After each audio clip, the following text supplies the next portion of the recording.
Do you want to make money while you're sitting on the beach sipping margaritas? Well, I figured out how to do that, and I want to help teach you. What I do is called digitizing. I create and sell embroidery files, and in this video, I'm going to teach you how I got my eyebrows to have the same texture as hair. If you're new here, I have beginner-friendly tutorial videos on my page, and the software that I use is called Hatch 3. Starting out, you're going to go to the left of your screen in your toolbox underneath Digitize and select Digitize Closed Shape.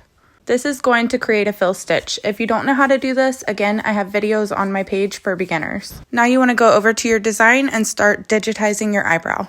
I'm going to speed this part up a little bit. When you get to the end, you just want to hit enter on your keyboard and it'll automatically connect the shape for you because we are using Digitize Closed Shape. Now you're going to go to the top left of your screen and select fill. This is going to turn it into a fill stitch instead of just an outline. From here, I'm going to adjust the angle to the direction that I want my hair to go.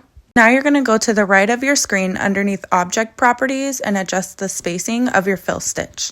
This is going to open up the spacing in between each stitch. I just played around with this until I got it to the desired texture that I wanted. As you can see, the stitches aren't as close together anymore. Now back to the right of the screen underneath Object Properties, I'm going to select Effects. Down at the bottom, I'm going to select Side 2 underneath Feathered Edge, and I'm going to show you what that does. It is going to take one side of my fill stitch and feather it out some. You can do this to either side or both sides, but I only need one side feathered out. I moved my stitch angle some more because I wasn't happy where it was. And now I'm going back into my object properties, into my settings. I'm just going to play around with the width of my feathered edge until I get it to look how I want it to.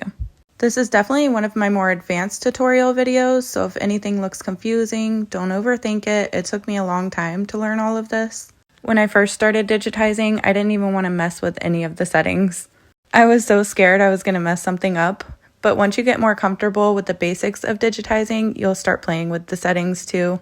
Learning what you like, learning what you don't like, seeing how things stitch out versus how they look on the computer. I'm not quite finished with this eyebrow. I'm going to go back over to the left of my screen underneath Toolbox and select Digitize Open Shape. And now I'm going to create this one little excess hair.